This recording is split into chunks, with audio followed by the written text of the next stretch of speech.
Hola amigos, ¿cómo están? Muy buenas tardes con todos. Bienvenidos al podcast de Habla Doc.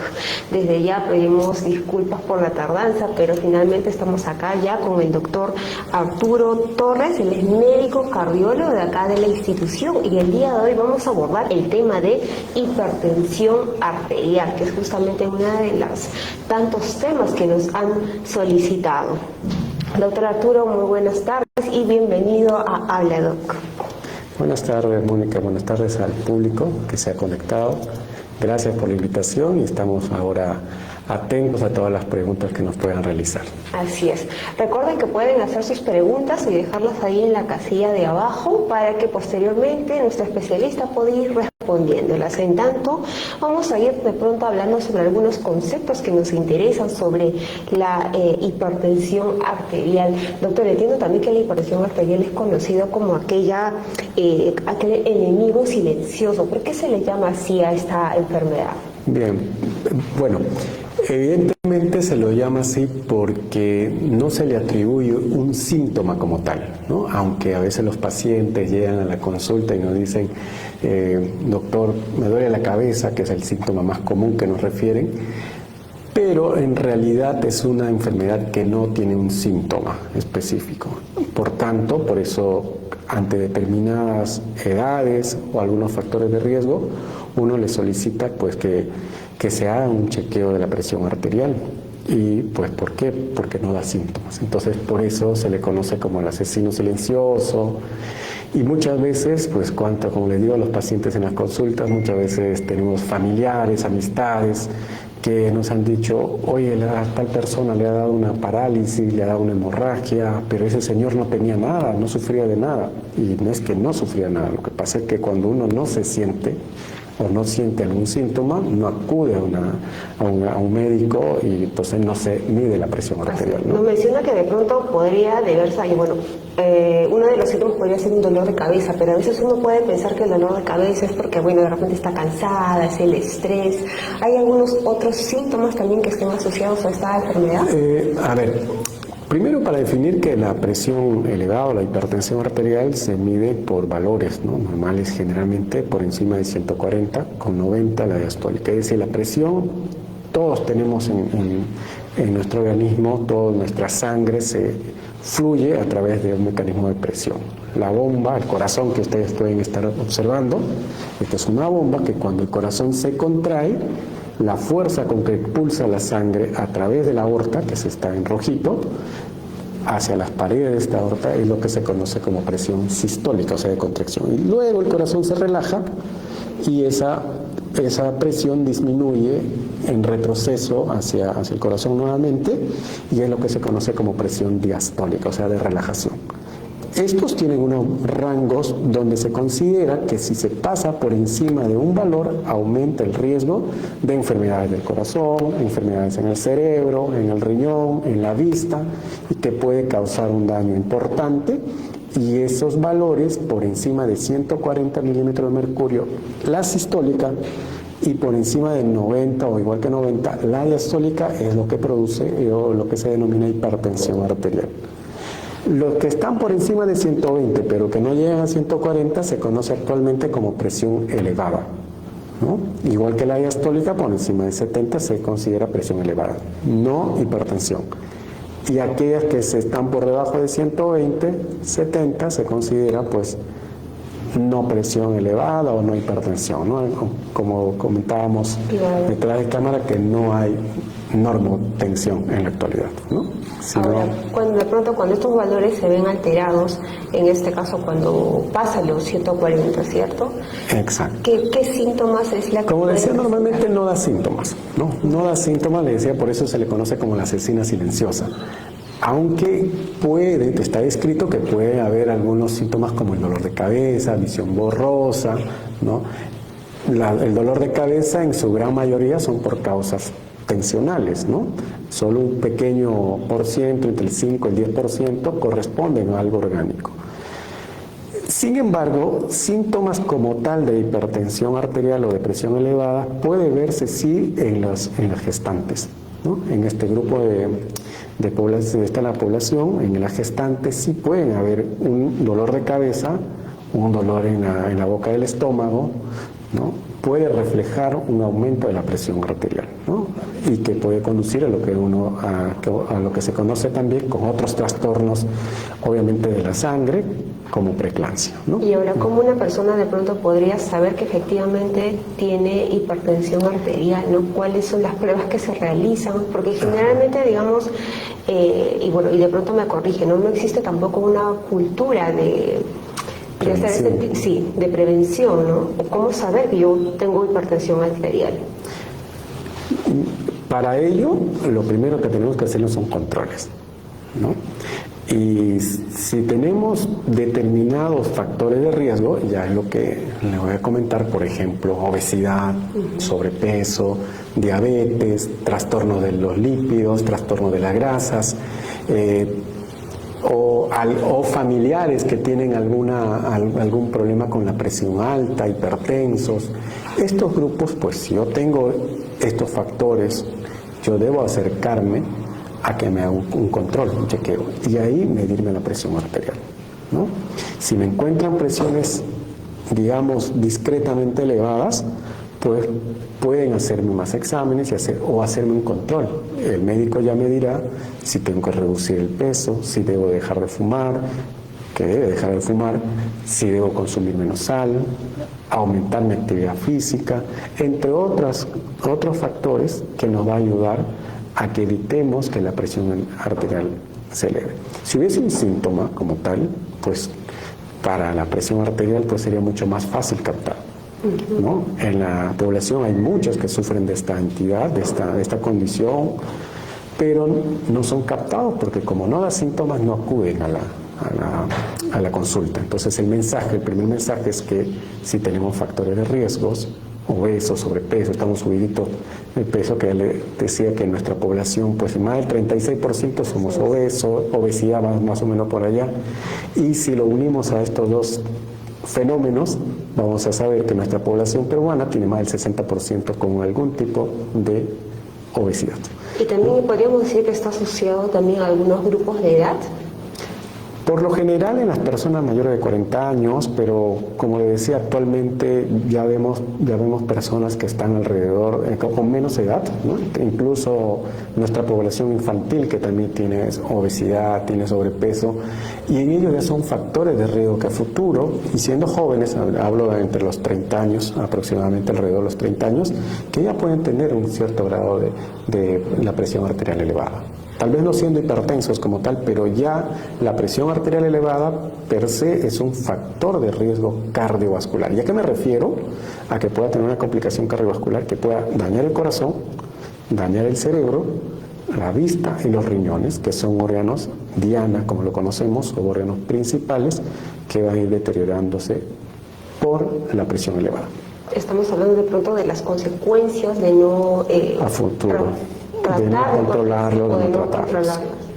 Así es. Bueno, hablamos de pronto de consecuencias que podrían ser fatales de algún modo. Una de las consecuencias, por ejemplo, son los trastornos de los riñones, ¿no? Los problemas renales. La enfermedad renal crónica, una de las causas, por lo general, es por la hipertensión arterial mal controlada, obviamente, ¿no? Entonces, tenemos muchos pacientes que han llegado ya con falla renal y les caracteriza generalmente que han tenido algún trastorno de hipertensión arterial o están asociados a la diabetes, ¿no? Y esto genera un círculo vicioso. El daño renal progresivo empeora la hipertensión arterial, y la hipertensión arterial, que es muy difícil el manejo en los pacientes que tienen problemas renales, empeora su pronóstico también. Doctor, y respecto al tema, volviendo al tema preventivo, por un lado usted recomienda que sí deberían medirse la presión, ¿no? De pronto anualmente hablamos, pero también hay otras maneras de medirse la presión, ¿no? Que se ha visto muchas veces en las farmacias, tenemos estas máquinas para medir la presión, o de repente en casa también es posible medir la presión. ¿Esto está bien o es que debe hacerse a través de un especialista? No, eso está muy bien. Es más, las actuales directrices hablan de un automonitoreo de la presión arterial, ¿no? Las máquinas electrónicas, los dispositivos electrónicos, que es muy fácil para el paciente, incluso vienen en algunos dispositivos que te alerta la presión arterial a través de colores. Eso es muy importante porque te va a ayudar y nos va a ayudar a nosotros también como profesionales para dos cosas: para hacer un diagnóstico y a la vez para hacer un seguimiento. ¿No? Un seguimiento cuando ya tenemos el diagnóstico, a través de eso vamos viendo, nos ayuda mucho. Y en la consulta les decimos a los pacientes que tienen que medirse la presión arterial con estos dispositivos idealmente validados. Lamentablemente en el mercado solamente el 6% aproximadamente de todos esos equipos que se venden son validados. Validados me refiero que hay una cierta fidelidad, confiabilidad también en los productos en los que van a medir la presión arterial. Pero definitivamente es una buena conducta que los pacientes se puedan medir por sí solos la presión arterial, ¿no? No requieren de la otra forma que es manual, que lo hacemos nosotros en consulta y que tal vez algunos otros profesionales de salud o personas entrenadas pueden hacerlo, porque sí requiere un entrenamiento lo que hacemos nosotros de manera ambulatoria. Sin embargo, la automedición a través de estos dispositivos le va a ayudar mucho, primero para alertar al paciente, lo que muchas veces llega a la consulta: me he estado midiendo porque mi familiar es hipertenso, o conozco a una persona, o me fui a la farmacia y me dijeron que mi presión está alta, pero no tenía síntomas, y a veces se sorprende: pero no me duele la cabeza, ¿no? Y tengo estas presiones, ¿no? Eso nos ayuda mucho para hacer un diagnóstico o para desenmascarar muchas veces a la presión. Porque también existe una forma de que los pacientes llegan a la consulta y pueden tener presiones elevadas y no necesariamente ser hipertensos, que es lo que se conoce como la hipertensión de bata blanca, ¿no? Pero justamente para eso sirven estos dispositivos. Doctor, y de pronto detectamos que efectivamente tenemos la hipertensión alta. ¿Qué es lo que debe hacer la persona en este caso? ¿Acudir por emergencia, sacar una cita, o el tema de alguna medicación de pronto inmediata que deban ingerir? ¿Qué se debe hacer? Lo primero es que si yo tengo una presión elevada, o ha salido mi presión alta, primero pues tratar de tranquilizarme, ¿no? Salvo pues que no mueva una mano, salvo que no mueva un pie, o mi boca se ha torcido y no puedo hablar, definitivamente tienes que ir a emergencia, ¿no? Pero no es que voy a la farmacia y después de eso me estoy sintiendo así. Tengo una presión elevada, ya sea en casa o ya sea en otro lugar, un centro comercial o en una farmacia, pues debo preocuparme en sacar una cita y visitar a mi médico, ¿no? Si tienen un médico tratante, un cardiólogo tratante, pues deberían irse con ellos, y que ellos a su vez puedan examinarle, repetirle el estudio o hacerle un mapa, que es un monitoreo, un dispositivo que nosotros usamos, que les podemos colocar 24 horas al paciente, o también volver a reiterarles que se midan la presión arterial durante 7 días, 10 días, en dependencia de lo que le mande el médico. Cuando también acudir al médico, tenemos una presión alta y además, como le digo, estoy viendo mal, estoy teniendo visión borrosa, ¿no? En esos casos sí tienes que acudir a emergencia, ¿no? Que puede ser una crisis hipertensiva o puede ser una subida de presión. Si una subida de presión, pero no hay ninguna de estas molestias, cuanto antes acudir a un médico.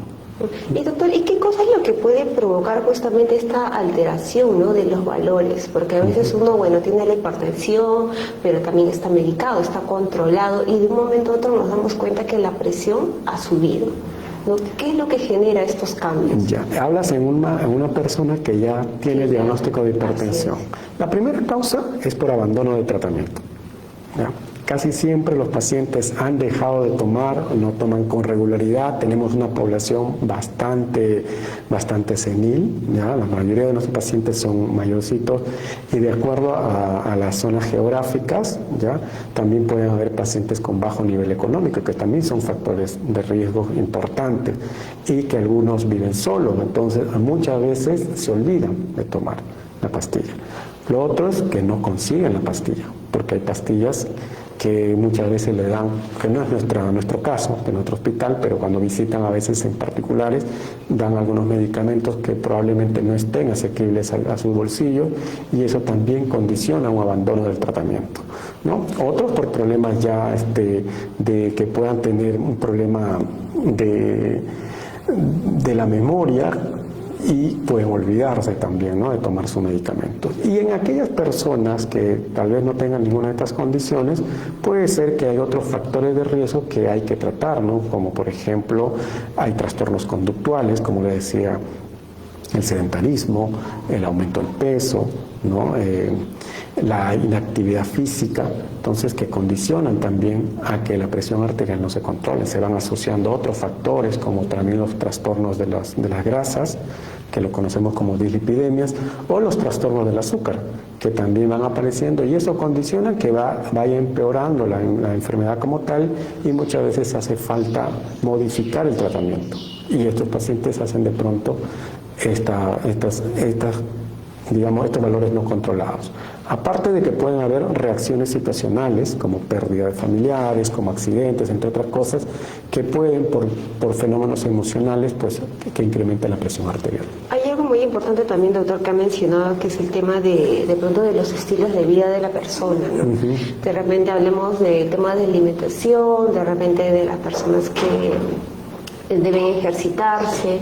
¿Está asociado a esto directamente también con el control de la hipertensión de repente? Sí, por supuesto. Son factores de todos los, como le decía en un momento, en un inicio, la hipertensión arterial es multifactorial, o sea que intervienen varios factores en su génesis, ¿no?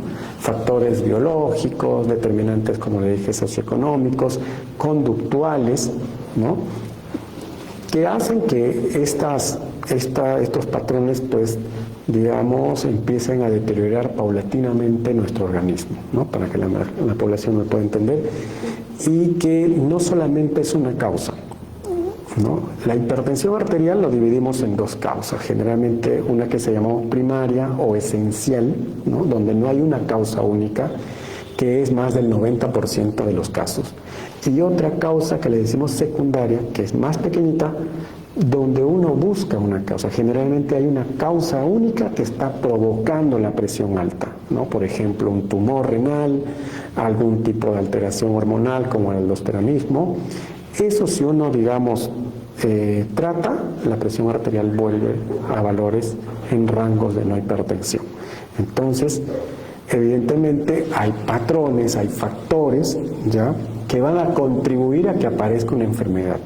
Y dentro de ellos, volviendo al tema de la hipertensión arterial esencial, no es que exista una causa. Existen, como le digo, causas conductuales, el mismo tabaquismo, el sedentarismo, el consumo excesivo de sodio, ¿no?, el sodio que está entre la sal. La sal tiene sodio, definitivamente, pero hay algunos otros productos que tienen exceso de sodio, por eso están los octógonos, ¿no?, que ahí están los embutidos, las conservas, etcétera, que tienen incremento de sodio, que también contribuye en los pacientes que tienen presión arterial, en la mayoría de ellos, que sus presiones arteriales no se controlen, ¿no?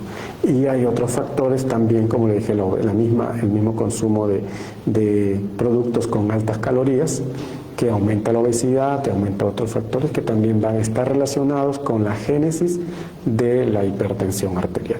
Okay. Si de pronto esta persona que ya tiene el diagnóstico de hipertensión arterial, tiene esta dieta, ¿no?, recomendada justamente para ellos, digamos que es una persona que practica constantemente deporte, está medicado, y digamos que la hipertensión arterial o la tensión arterial se va a mantener en todo caso. Es lo que se busca, sí, por supuesto, pero hay otros factores probablemente genéticos o daños ya de algunos órganos que a veces es difícil controlarlo. Un ejemplo son los pacientes que tienen enfermedad renal crónica avanzada, donde a veces hay que usar más de 3, 4 drogas, fármacos, para poder controlar, y a veces no lo podemos controlar, ¿no? Pero generalmente, si nosotros tratamos a la presión arterial, y no solamente con fármacos, sino buscando todos estos factores de riesgo, digamos, disminuyendo, modificando, pues logramos tener una presión arterial estable, ¿no?, con rangos que no aumenten su riesgo como tal. Claro, doctor, usted me comenta de pronto de que se tiene que controlar, de que el paciente debe tener una dieta saludable y todo eso, pero finalmente, ¿esta enfermedad tiene cura? No. La hipertensión arterial es una enfermedad crónica. Se llama crónica porque hay que convivir y que no hay una cura.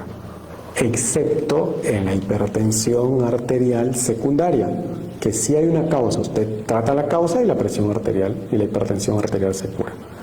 Pero en la mayoría que está, hablo de más del 90% de la población, o los que sufren hipertensión, es una hipertensión arterial esencial y es una enfermedad crónica, no se cura si no se controla a través de los fármacos y modificando los factores de riesgo. Algunos que se pueden modificar, porque la edad y el sexo no podemos modificar. Claro. Y doctor, y ahí justamente también una de las consultas que se hizo en un momento es acerca de que las personas de pronto de color, de tez más oscura, tienen mayor predisposición, ¿no?, a sufrir de esta enfermedad. ¿A qué se debe, doctor? ¿Es eso cierto? Sí, en los pacientes que son afrodescendientes en su gran mayoría o que son de piel oscura, sí se ha visto un incremento o a mayor sensibilidad a la sal, mayor, digamos, riesgo de tener complicaciones propias de la presión arterial. Hay factores genéticos, se habla mucho desde la migración de la esclavitud en tiempos de las colonias, ¿no?, que en la población de África que se iba para hacia Europa y hacia Europa para acá también, cuando nos conquistaron, pues muchos de ellos consumían incluso el agua del mar. Y esto, digamos, ha creado cierta resistencia y modificaciones en su genética. Y por tanto, pues hasta la actualidad todavía hay algunos, no todos en su mayoría, no voy a ser absoluto, pero en su gran mayoría de las personas que hacen hipertensión arterial o que son más propensos, pues son generalmente afrodescendientes, ¿no? Y esto, digamos, incluso el tratamiento también puede variar con ellos, ¿no? No necesariamente es el mismo tratamiento para todos. Y particularmente en esta población y en la población de las gestantes, la medicación es bastante diferente. Sí, justamente usted también me comentaba hace un momento de que de pronto el tratamiento que se le da a una persona hipertensa varía entre cada persona. Sí, por lo que uno busca en una paciente con hipertensión arterial, primero es controlar las presiones arteriales, es decir, bajar las cifras de hipertensión a tener una presión por debajo de 140, ¿no? Y esto va a depender también de los factores de riesgo que tenga esta persona. Por ejemplo, en los diabéticos yo tengo que bajar más la presión arterial que una persona que no sea diabética. Entonces, y para ello hay fármacos que van a ir mucho mejor en un determinado grupo de población que en otras, ¿no? Y aunque existe como primera línea algunos tratamientos como los inhibidores de la enzima convertidora de angiotensina, se llama así porque va a bloquear un eje que es en nuestro organismo, que es, digamos, responsable en parte de la presión elevada, que es lo que primero usamos en algunos pacientes, pero va a ser diferente de acuerdo primero al grupo poblacional y también a los factores de riesgo que llevan también o que presentan estos pacientes, ¿no? Generalmente hay una combinación en la actualidad que se hace de los medicamentos, pero lo ideal es modificar los factores, individualizar el tratamiento. No todos usamos el mismo tratamiento, ¿no? La idea es individualizar. Claro, porque justamente acá un compañero de producción, ¿no?, nos comentaba acerca de su caso, de un caso personal de él, ¿no? De que cada vez que se le sube la presión, él sabe que debe tomar un determinado medicamento. Ah, sí, bueno, ese hace mención seguro el captopril. El captopril es un medicamento de batalla, de guerra, que generalmente, pues cuando hay una subida de presión arterial, indicamos, ¿no? Hacen una elevación que podría ser una urgencia hipertensiva, o sea, que sí que la presión sube bastante, pero que no hay un daño como tal del órgano en ese momento. Y generalmente usamos captopril. ¿Por qué lo usamos? Porque tiene un mecanismo de acción corto, ¿no? Y su acción generalmente entre los 30 minutos a una hora, digamos, hace su efecto hipotensor, ¿no? Lo usamos casi en todas los pacientes que hacen presiones elevadas, exceptuando aquellos que son alérgicos al propio medicamento o en las gestantes, ¿no? En las gestantes sí no podemos usar captopril para bajar la presión, ¿no?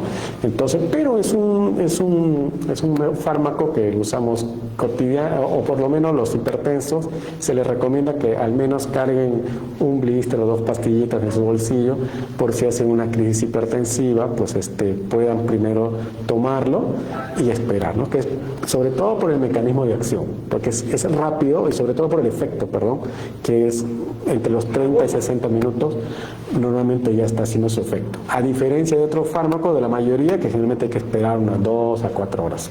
Muy bien. Bueno, en todo caso, nuestro no es una pastilla milagrosa, por si acaso, ¿no? Lo que ayuda a disminuir, ni tampoco poniéndole baja la lengua y vas a tener un efecto en 5 o 10 minutos, ¿no? Generalmente después de los 30 minutos. Listo, muchas gracias, doctor, por la respuesta. Doctor, y de pronto, ¿cuáles son las principales complicaciones, ¿no?, que usted de pronto ha recibido en el consultorio sobre hipertensión arterial? A ver, la hipertensión arterial llamamos enfermedades o complicaciones cardiovasculares. Cuando hacemos mención a este tema de este término de cardiovascular, nos referimos al órgano cardíaco primero, ¿ya? Y al corazón, al cerebro, porque en el cerebro puede producir los llamados infartos cerebrales o las hemorragias cerebrales. Y también causa demencia senil, es una causa de demencia la hipertensión arterial a largo plazo, ¿no? También en el riñón, que es la enfermedad renal crónica. Y en la vista, pues las retinopatías hipertensivas, ¿no? Afectan la retina y los pacientes se quedan ciegos. Son los órganos principales que la hipertensión arterial afecta o son más sensibles a la presión elevada, ¿no? Wow. Bueno, hablamos de pronto que es una enfermedad bastante delicada y que sí hay que prestarle mucha atención, ¿no? Por supuesto, es una de las primeras causas de consulta en nuestra especialidad, pero además también es uno de los principales factores para estos tipos de complicaciones cardiovasculares. Muy bien, doctor. Doctor, vamos con la primera consulta de nuestro público. Sara Rojas nos dice, una consulta para una persona hipertensa, ¿hasta cuánto es su medida de presión?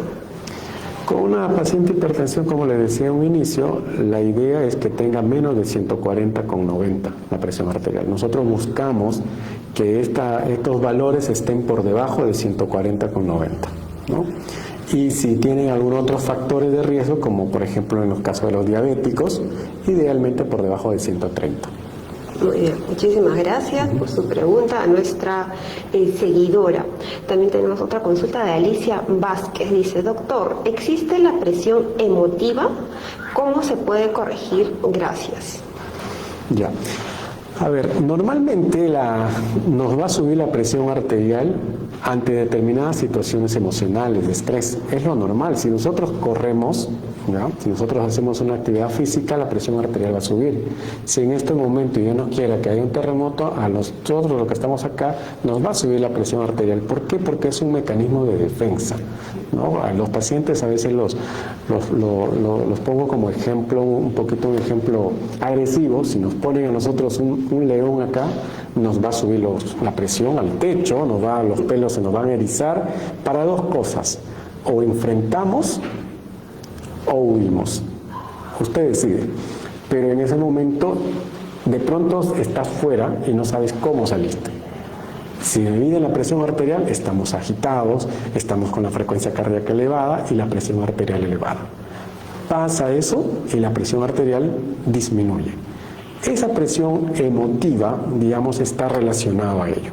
Pues existe también la hipertensión de bata blanca, que también está un poco, digamos, tal vez está relacionado a ello, que cuando van a los consultorios o a un centro de salud, ellos tienen la presión arterial normal. Van a un consultorio, a un establecimiento de salud, y cuando les miden la presión arterial es tanto. Y los pacientes te dicen, no, me pongo ansioso, nervioso cada vez que vengo acá, ¿no? Ya sea por visita, por cualquier tipo de visita a un establecimiento de salud, le miden la presión arterial, está elevada. Entonces, a eso le llaman algunos como presión emotiva, o cuando tienen algún disgusto, que como ya le explico, es algo normal que la presión arterial pueda subir. Lo malo, después pasar digamos, o donde deberíamos preocuparnos es si la presión arterial luego de que pase ese suceso se mantiene elevado. Entonces, normalmente si nosotros, como en el caso de que le comento, si existiera un peligro inminente y nosotros ya estamos en la calle, pues pasó el peligro y nuestra presión arterial debería regularse entre los 4 y 15 minutos, ¿no? Ahora, si no se regula a pesar de que ya nos calmamos, de que ya pasó el peligro, entonces sí estamos teniendo alguna alteración de la regulación de la presión arterial. Entonces ahí sí habría que preocuparnos. También pasa lo contrario, a veces van a la consulta y la presión es un hipertenso, pero cada vez que llegan a la consulta están normales.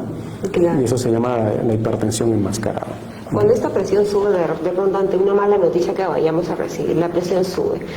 En este punto, ¿debería la persona tomar la medicación y esperar a que se baje? ¿O hablamos de que se regula o debería regularse? Debería regularse, por si hay algo situacional, una reacción situacional, lo primero es tratar de calmarnos, ¿no?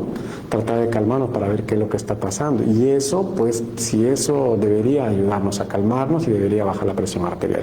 La presión arterial por encima de 180 o 110, la diastólica, evidentemente hay que estudiarle un corto tiempo si es que no tienen síntomas, porque si ya tienen otros síntomas de que no pueden mover la pierna y esto, ya estamos hablando de una hipertensión, una emergencia hipertensiva como tal. Muy bien, muchísimas gracias a Alicia Vázquez por su pregunta. También continuamos con otra pregunta, doctor, de Carmen Romero. Ella dice, ¿la hipertensión puede causar alergia? ¿Alergia? La verdad no conozco ningún caso que la hipertensión arterial pueda causar alergia. Alergia a no tomar medicamentos puede ser, pero de ahí otra cosa que sale en el organismo, no. No está asociado. No está asociado. Muy bien, doctor.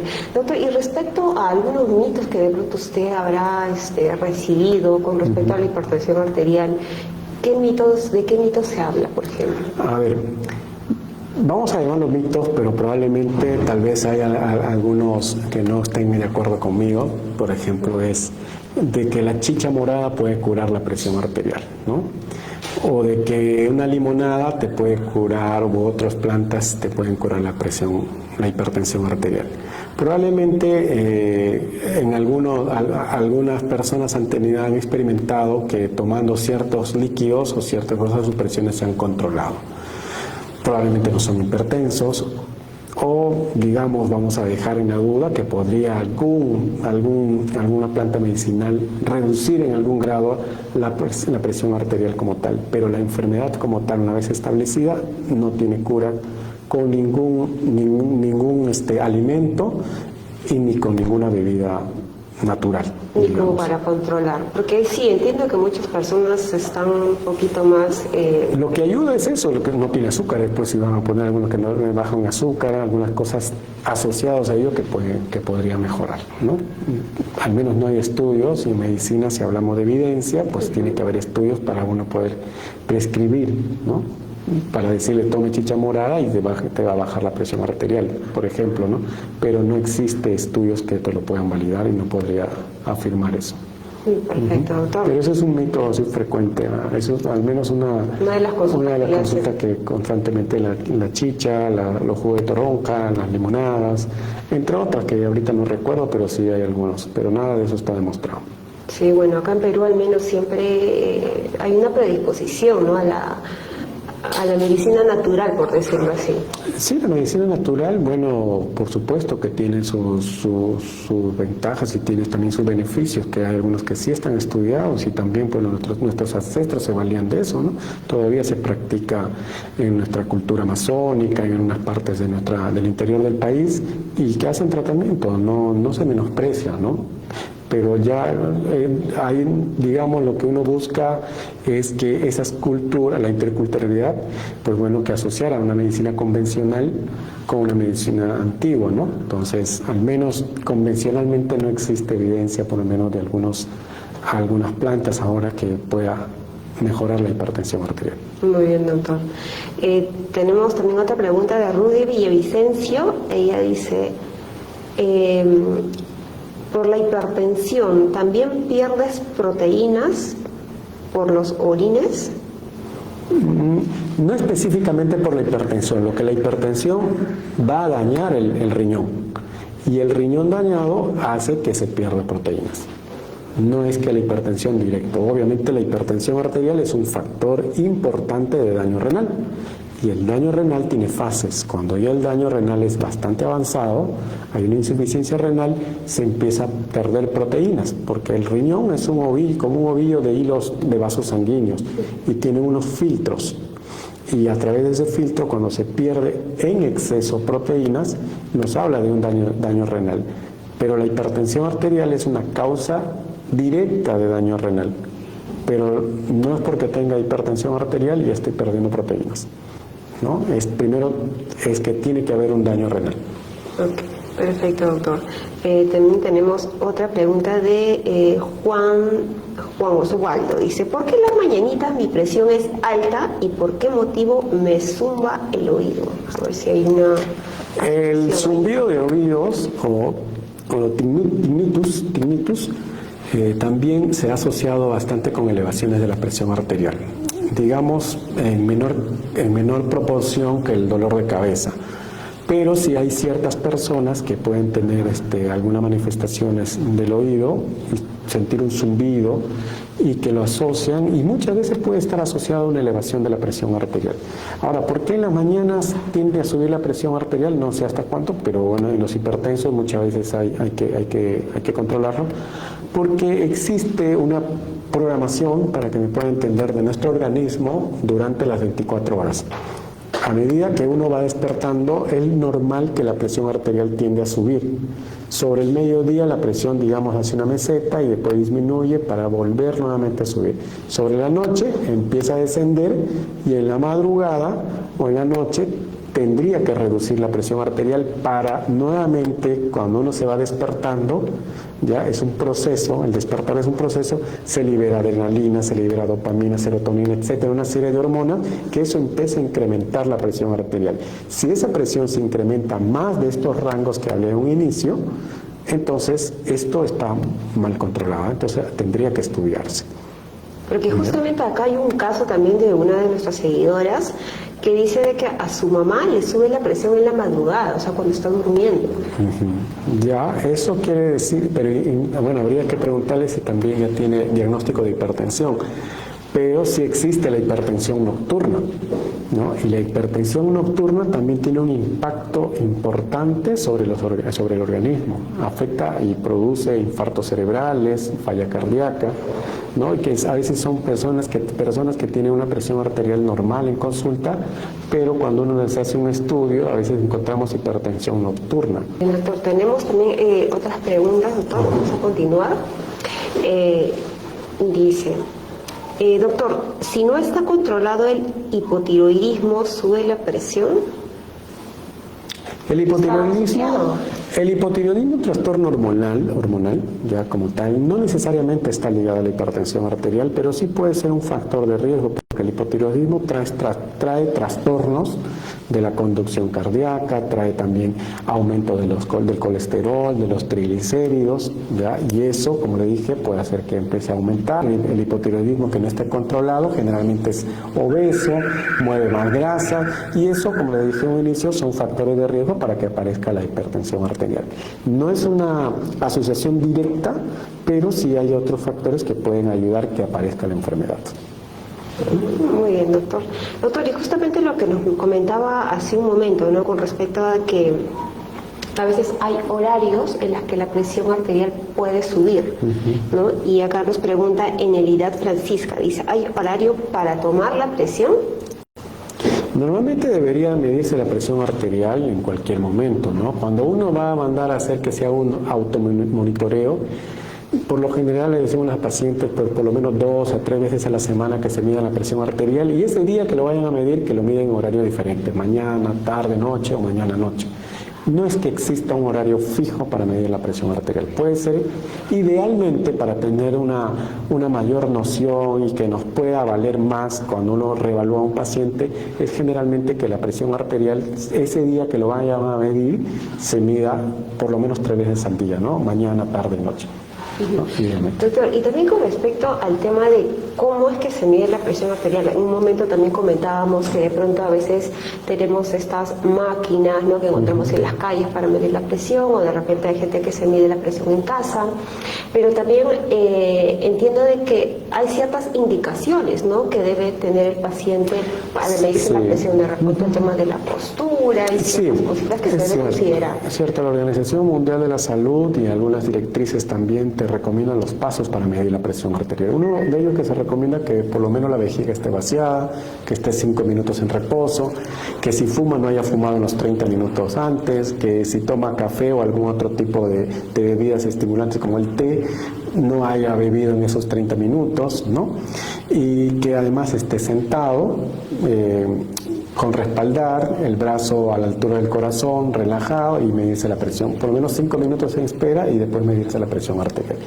Tiene también sus pasos para poner el brazalete, ¿no? No es que lo voy a poner a medio codo, sino que cubra el brazo en más del 50%, ¿no? Y bueno, a la altura del corazón del brazo, y se mida tocando el botoncito, que las pilas estén nuevas también, porque algunos que tienen las pilas ya de 1 año y empiezan a tener problemas, ¿no? Problemas del equipo, que el equipo sea bueno, idealmente que sea validado, pero si no, pues bueno, con cierta regularidad hacer los cambios de las baterías y tener tal vez si lo han comprado por alguna tienda que tiene cierta garantía, pues hacerles ver sus chequeos para que no estén descalibrados. ¿Sí?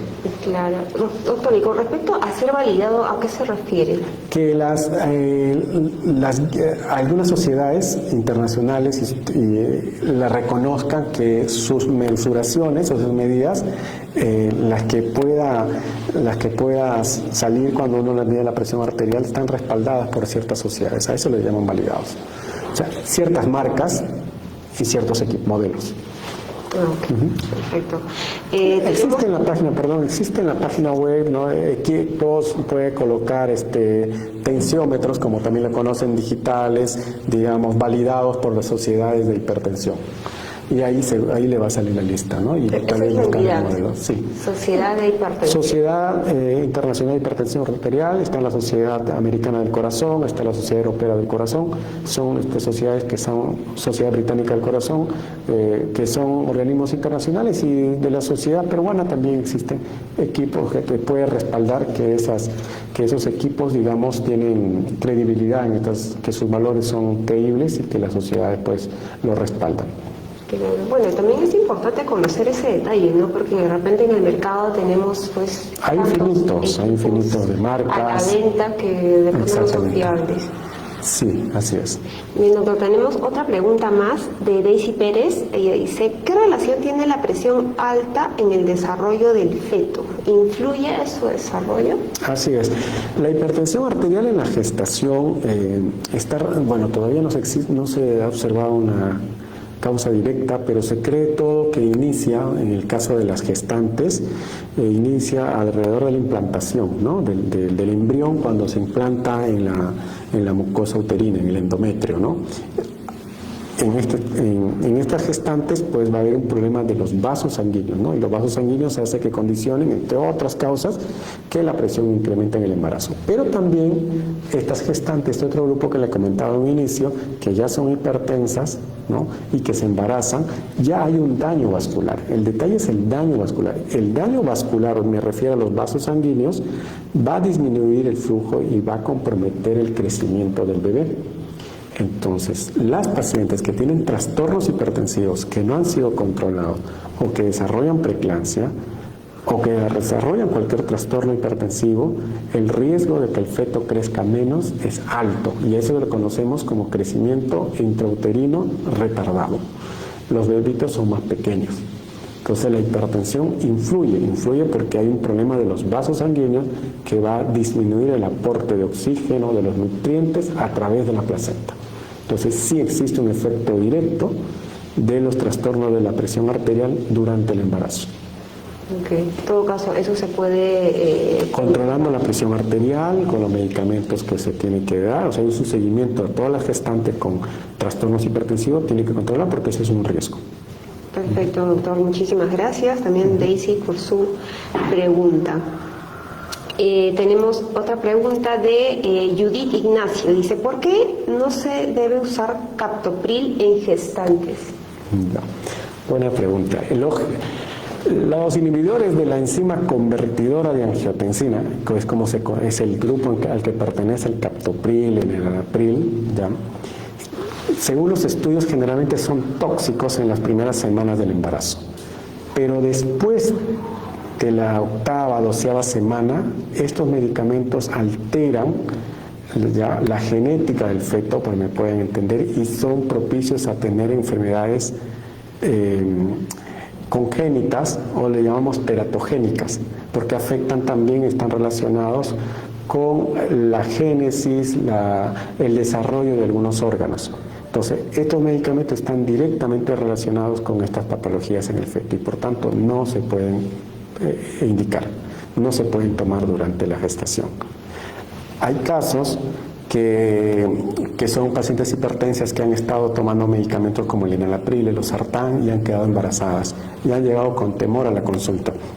Hay estudios que se ha desarrollado que en estas gestantes no afecta directamente con la embriogénesis, es decir, con la formación de órganos. Es más tóxicas en la primera semana por su toxicidad, pero después de la semana 8 afecta el desarrollo de los embriones y produce enfermedades congénitas severas o teratogénicas también, como se lo llama, ¿no? Entonces, por esa razón no se da ningún medicamento que sea primo hermano del captopril, como el enalapril, el lisinopril, o losartán, valsartán, irbesartán, todos los olmesartán, telmisartán, ninguno de esos medicamentos pueden tomar durante la gestación.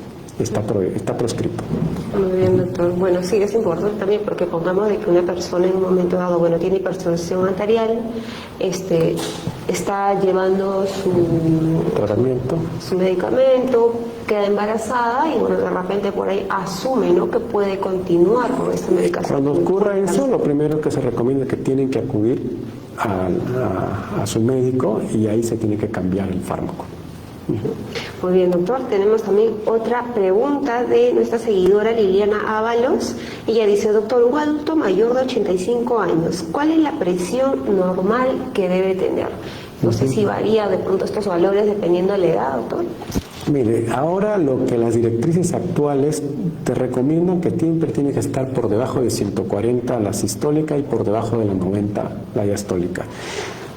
A medida que fue pasando los años han ido cambiando, modificando los valores, porque independientemente de la edad se ha visto que con el incremento de estos valores hay un mayor riesgo de complicaciones y por tanto, ya sea un joven, ya a una persona adulta mayor, los valores de presión por debajo de 140 con 90 van a ser beneficiosos para evitar complicaciones cardiovasculares.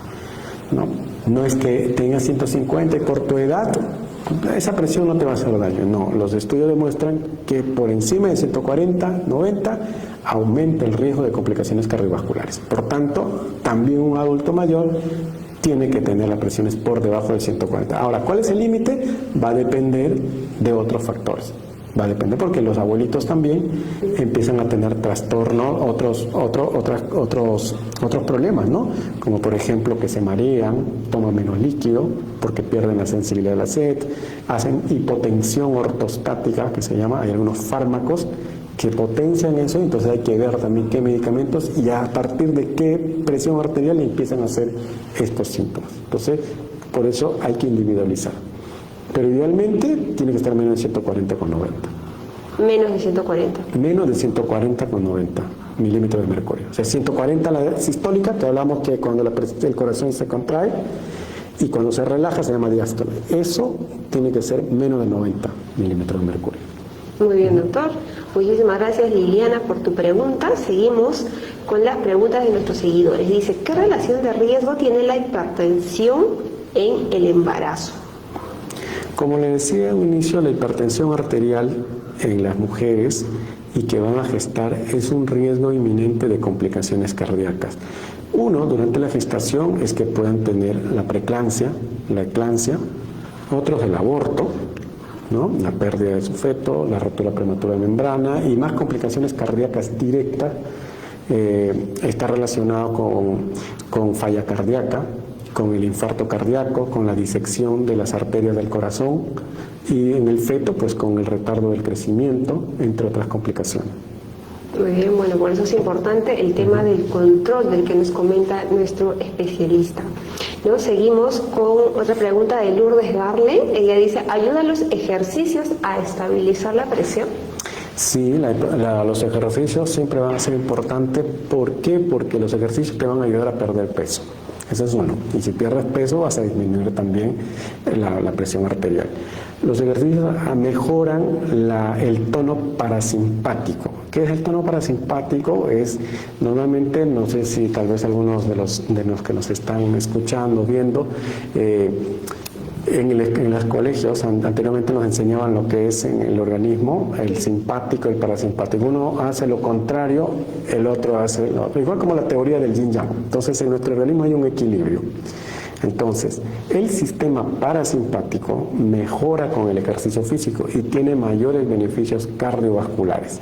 Reduce la presión arterial, reduce la frecuencia cardíaca, mejora el peso, mejora el movimiento de los lípidos, por tanto disminuye también el exceso de grasa visceral, ¿no? Y obviamente pues otros beneficios que tiene incluso sobre la vida cotidiana el ejercicio.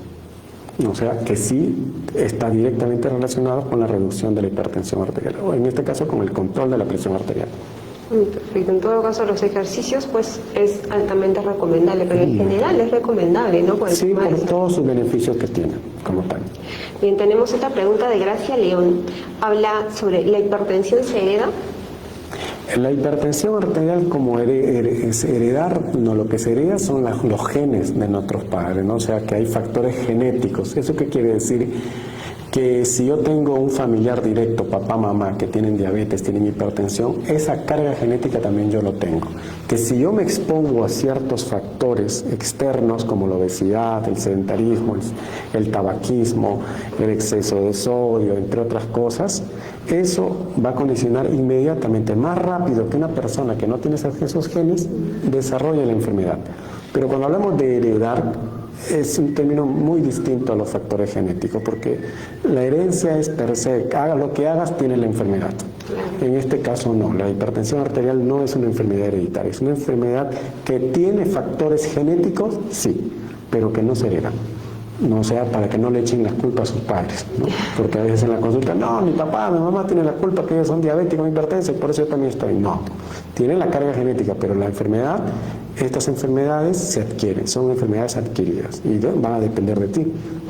De acuerdo al estilo de vida que va teniendo Por esta supuesto, persona. son factores, por eso le decía, conductuales, determinantes conductuales que hacen que condicionen que aparezca la enfermedad. Perfecto, muy bien, doctor. Seguimos con Gracia León. Dice, buenas tardes. A mi familiar le diagnosticaron hipertensión arterial. Aún no sabemos las causas. Le recetaron losartán, pero aún no se normaliza su presión. ¿A qué puede deberse? Primero hay que estudiar, hay que estratificar. Estratificar quiere decir que cuando tenemos ya el diagnóstico de la presión está alta, hay que ver otros factores, ¿ya? Otros factores que influyen directamente sobre la presión arterial. Como les decía, problemas de presión, de obesidad, problemas de colesterol, problemas de azúcar. Y uno va gradando, va empezando, digamos, con un fármaco. En algunas situaciones empezamos con 2 fármacos directamente, aunque existe actualmente una política de iniciar con 2 o 3 fármacos, pero va a estar en dependencia de qué otras cosas más tiene el paciente. Si no le hace un losartán diario, no le está haciendo efecto, pues lo ideal sería que vuelva con el médico a comentarle, a decirle que no me está controlando la presión arterial, y entonces va a haber necesidad de aumentar el fármaco o de añadir otro fármaco. Y aparte de eso, hacer hincapié en todos los otros demás factores que podemos modificar. Muy bien, doctor, muchísimas gracias. Gracias por su consulta. Bueno, seguimos con las preguntas de nuestro público. Dice Lourdes Garle, ¿por qué el corazón se hincha o se agranda? ¿A qué se debe? Ya, la hinchazón o el agrandamiento podrían ser sinónimos o tal vez no. Cuando uno generalmente en la consulta le dice el corazón está grueso, hace referencia que está aumentado el grosor, el músculo, más no la cavidad. Cuando la cavidad del corazón se crece, le llamamos dilatación. pero el músculo puede engordar y lo llamamos hipertrofia, como en el ejercicio. El ejercicio físico, cuando uno se pone a hacer pesas o a correr, los músculos van tomando mejor tonalidad, va aumentando la masa muscular, y lo mismo sucede con el corazón. Si el corazón hacemos ejercicios, también va a modificar su estructura. Pero en la presión alta, cuando hay una resistencia acá en la aorta, o sea, cuando están muy gruesas las aortas o la presión está muy alta, este corazón va a hacer un esfuerzo mayor, ¿ya? No sé si se puede ver esto. Va a ser un esfuerzo mayor. Este es el músculo cardíaco, para lo que me están viendo, ¿ya? Y esta es la cavidad. Entonces, cuando la presión está muy alta, esta aorta que sale de este lado del ventrículo izquierdo ya ofrece una resistencia, hace un pare, y el corazón tiene que hacer mayor esfuerzo para poder vencer esa resistencia. Y a medida como el ejercicio pasa, el corazón empieza a engrosar, empieza a aumentar su masa muscular. Y este aumento de masa muscular se llama hipertrofia. Pero, a diferencia del ejercicio físico, que es saludable, en la presión no. En la hipertensión nos habla de que el corazón ya está sufriendo. Y esta hipertrofia, algunos le dicen también hinchazón, ¿no? Que el corazón aumenta su diámetro, aumenta el grosor. Pero cuando aumenta el grosor, y vamos a ver, a medida que va aumentando, ya se ve que existe un daño por la presión alta. Y llega un momento que el corazón no puede engordar más. Y lo que hace es dilatarse. Entonces la cavidad se dilata, se hace más grande esta cavidad. Pero las paredes de esta cavidad, que es el músculo, son gruesas normalmente. La aurícula, que está un poquito más arriba, si lo voy a dar la vuelta, es esta parte de atrás. ¿Ya? Acá podemos ver la aurícula también, no sé si pueden ver en esta parte. La pared de las aurículas son finitas. Cuando las presiones son muy altas, esta parte del corazón engruesa, pero esta otra parte, como no es muy gruesa las paredes, se dilatan, se inflan como el globo. Y esto, al momento de dilatarse, propicia que aparezca otra entidad en cardiología, y se llaman las arritmias. Empieza a fibrilar, que es la primera causa de arritmias por la presión arterial. Entonces, al momento de dilatarse la aurícula izquierda, puede que haga que aparezcan arritmias. Y por tanto, las personas con hipertensión arterial de largo tiempo y que además no han sido bien controladas, casi siempre también debutan con una enfermedad que se llama la fibrilación auricular, porque esto condiciona que aparezcan arritmias. Y la fibrilación auricular forma coágulos, y esto produce que también infartos cerebrales, hemorragias cerebrales. Infartos cerebrales sobre todo, porque obstruye esos vasitos. O sea, además de que la hipertensión como tal daña en otro órgano, al dañar el corazón también daña más a los demás órganos. Claro, por eso es la importancia del control de la presión arterial. Bueno, uno, digamos, asociado también a otras enfermedades, ¿no? Así es. Muy bien, seguimos con otra pregunta, doctor. Judith Ignacio dice: es importante que los pacientes sepan que la hipertensión no tiene cura y que el tratamiento debe ser regulado gradualmente. Es indispensable no dejar de visitar a su médico tratante. Bueno, es un comentario básicamente, ¿no? De Judith. Gracias, Judith. Bien, seguimos con otra pregunta.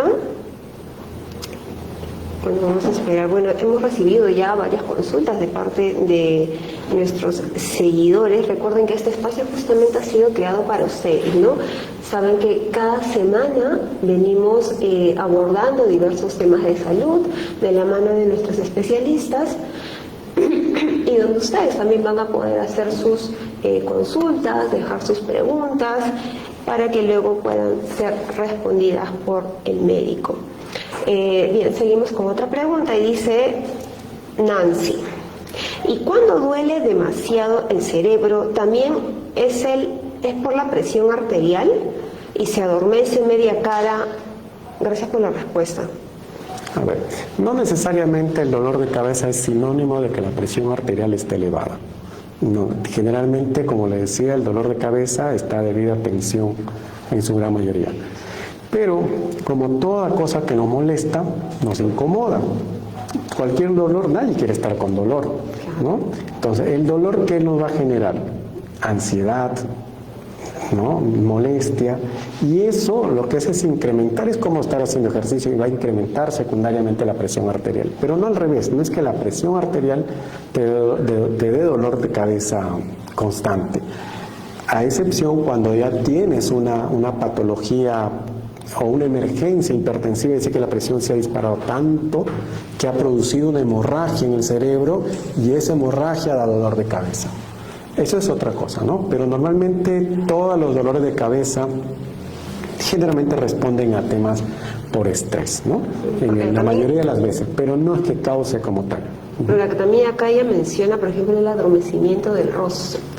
Hay algunos tipos de cefaleas, como se llaman, que pueden estar relacionadas con algún tema de como las migrañas, ¿no? Jaquecas, que habría que tendrían que evaluarla, ¿no? No necesariamente, bueno, si se asocia a la hipertensión arterial, pues ese es un factor mayor agravante, pero de todas maneras, si está presentando eso, le recomiendo que debería estudiarse. Muy bien, muchas gracias, doctor. Seguimos con Gisela Ivón. Dice, buenas tardes, doctor. ¿Qué alimentos nos puede ayudar a mantener la presión normal? Bueno, no existe un alimento como tal que te vaya a bajar la presión arterial normal, pero obviamente que si en su dieta incluye lo que es la verdura, las frutas como tal, va a disminuir el incremento de calorías. El problema es que uno consume muchas calorías en nuestros alimentos, ¿no? Nuestra gastronomía es tan rica, pero no necesariamente es saludable, ¿no? Porque a veces comemos en exceso las calorías y eso sí repercute sobre si tenemos presión alta, pues nos va a afectar, ¿no? El consumo de sal. Entonces, cuanto más saludable, entre comillas, nos alimentemos, o sea, digamos, hacemos menos uso de los carbohidratos, menos calorías, pues esto va a beneficiar nuestra presión arterial. Doctor, por ejemplo, uno de los comentarios que también en un momento era una duda también, ¿no?, de parte acá del equipo de producción, era de que a veces cuando uno ingiere la cerveza, la presión arterial es normal. Pero ¿qué pasa? Que cuando ingiere de pronto o hace esta mezcla con un licor dulce, es donde se ve alterados los valores. ¿Esto cierto? Eso debe ser una experiencia propia, me imagino, porque no creo que eso está escrito, ¿no? Ah, ok. Sí. Pero de pronto el licor también no es recomendable. Por supuesto, el alcohol partidos. como tal, pues el alcohol en exceso sí tiene perjuicios sobre la salud, no solamente sobre el corazón, sobre la salud, ¿no? De manera general. Lo que pasa es que la cerveza, pues tiene también incremento por su misma composición, aumento de calorías, de grasas como tal, ¿no? Entonces por eso existe la barriga cervecera, que lo llaman, ¿no? Pero en exceso todas las bebidas alcohólicas son dañinas, ¿no? En exceso. Hablo en exceso y más esas combinaciones que la verdad no están relacionadas con lo que me comentan. Ah, ok, perfecto. Bueno, gracias, doctor. Tenemos otra pregunta de Flavia Gavilla. Dice, buenas tardes, doctor. ¿Se puede usar el bisoprolol como medicamento continuo para tratar la hipertensión? Sí, el bisoprolol es un medicamento que, entre otros usos, se puede usar para la hipertensión arterial, pero no son medicamentos de primera línea. O sea, el bisoprolol casi siempre tiene una indicación, digamos, asociadas a otras patologías, pero per se no es que con el que empezaríamos. Tal vez exceptuando en aquellos pacientes que son jóvenes, donde hay un incremento, por ejemplo, de que no es una causa, digamos, que no tiene diabetes, es más joven o está relacionado con un aumento de adrenalina, de catecolaminas de manera general, que lo llamamos. En esos casos tal vez podrías empezar con un medicamento como el bisoprolol. Solamente eso, pero si es como tal una enfermedad de hipertensión arterial esencial, normalmente no se inicia con bisoprolol, a menos que tenga otros factores por el cual le hayan prescrito el bisoprolol. Muy bien, doctor, muchas gracias. Tenemos ya una última pregunta, justamente ya llegando a la parte final de este podcast. Tenemos a Erika Monteblanco. Dice, buenas tardes, yo tengo presión mixta esencial. bueno, no hace exactamente la pregunta, pero ¿cuál es la recomendación que le daría en este caso, ¿no?, para su diagnóstico? La hipertensión mixta, la verdad, no está descrita en la literatura, pero imagino que está relacionado que tiene hipertensión esencial, imagino, o también con la parte emotiva, el estrés, ¿no? Pero la hipertensión esencial es que no existe una causa como tal única, y la hipertensión secundaria, estamos hablando de donde sí existe una patología como tal, ¿no? Un daño, puede ser un tumor renal, un tumor cerebral, el aldosteronismo, que se llama esta enfermedad, o puede ser una obstrucción de las arterias renales que está produciendo hipertensión arterial. Uno elimina ese factor y la presión arterial se normaliza. Muy bien, doctor. Bien, vamos a realizar una última pregunta. Vamos a responder una última pregunta acá con el doctor. Dice: doctor, buenas tardes. Yo tengo 45 años, sufro intensos dolores de cabeza y de ahí se asocia un zumbido tipo pitillo en el oído derecho. Y eso pasa cuando estoy molesta. Ya.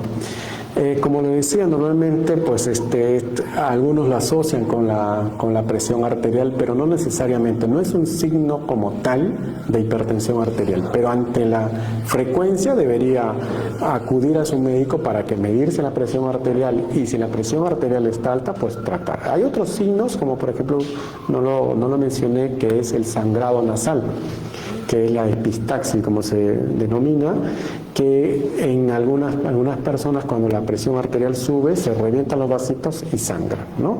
Entonces, esto es un signo también en algunos casos de hipertensión arterial, y en otros es un problema vascular, ¿no?, de la mucosa nasal. Ok, doctor. Bien, muchísimas gracias, doctor. Llegamos ya a esta parte final. Por favor, una última y una breve recomendación para nuestros seguidores acerca de la hipertensión. Okay. Tomar conciencia primero que la hipertensión arterial es una enfermedad que no da síntomas y por tanto se le llama la asesina silenciosa. Si tiene usted factores de riesgos como obesidad, sobrepeso, problema del colesterol, problema del azúcar, antecedentes familiares de presión arterial elevada, o que es usted una mujer que ha tenido preeclampsia, debe llegar al consultorio médico o debe hacerse un automonitoreo de la presión arterial y así evitar complicaciones propias de la enfermedad, que son muy importantes y son muy discapacitantes, ¿no? Hablamos del infarto cardíaco, hablamos de la insuficiencia cardíaca, hablamos de los infartos cerebrales, del derrame cerebral, como coloquialmente se le conoce, problemas de ceguera por desprendimiento de retina o enfermedad de la retina y enfermedades del riñón. Si usted a tiempo llega a hacer una evaluación, va a evitar todas estas complicaciones y sobre todo va a garantizar una salud, y si es más joven, con mucha más razón, porque imagino que todavía es fuerza laboral para su familia y para la sociedad. Gracias por seguirnos. Bien, amigos, muchísimas gracias. Bueno, doctor, muchísimas gracias por participar el día de hoy en nuestro podcast. Y también muchísimas gracias a todos los que participaron el día de hoy con sus preguntas y comentarios. Bueno, nos despedimos, no sin antes recordarles que el próximo viernes a las 4 de la tarde tenemos otro tema también muy interesante, que es acerca de la menstruación. Así que vayamos preparando ya todas las preguntas que ustedes tengan. Próximamente estaremos ya realizando la publicación para abordar este tema. Bien, con nosotros ya hasta la otra semana. Nos despedimos. Muchísimas gracias. Adiós. Adiós.